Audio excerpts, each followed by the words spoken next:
आगे शादी करके ससुरा गनी बतावे न समाचार गे बतावे न समाचार गे आगे कैसे कैसे ललकौ तोरा अरे छवा आओ खुशाई ना रे हमारे के शादी ठीक हो गले ता अब ही गे अभी हमार मामू देख तू तब कुछ होता। नमूना recording studio Rajgir. DJ Kundan Raj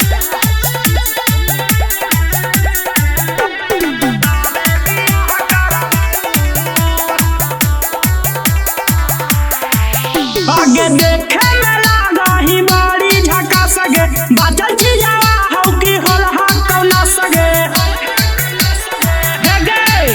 आगे देखे में लागा ही बड़ी झका सगे बाचल चीजावा हौ की होलहा कौना सगे पहले मामू भगिना दुनु सलाह करबाऊ हमर मामू पहले देखथुन समान हमर मामू पहले देखथुन सामान तबे बियाह करबौ हमर मामू पहले देखथुन सामान तबे बियाह करबौ। डीजे कुंदन राज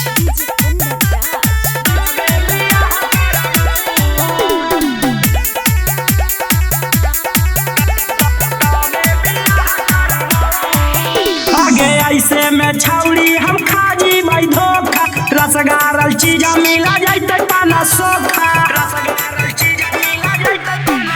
आगे ऐसे में छौड़ी हम खाजी भाई धोखा रसगारल चीज मिला जाइते पाना सोखा नहीं अपन जिंदगी तबाह करबौ हमर मामू पहले देखथुन समान हमर मामू पहले देखथुन सामान तबे बियाह करबौ हमर मामू पहले देखथुन सामान तबे बियाह करबौ। डीजे कुंदन राज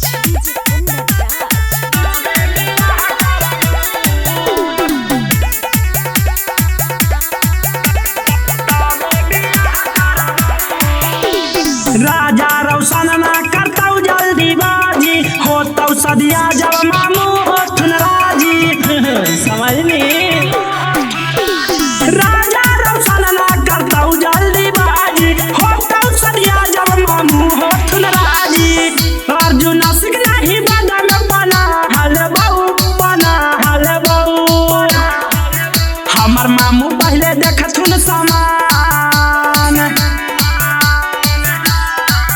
हमर मामू पहले देखथुन सामान तबे बियाह करबौ हमर मामू पहले देखथुन सामान तबे बियाह करबौ। आइल है या को तो देख ले हो ना मामा। नमूना रिकॉर्डिंग स्टूडियो राजगीर।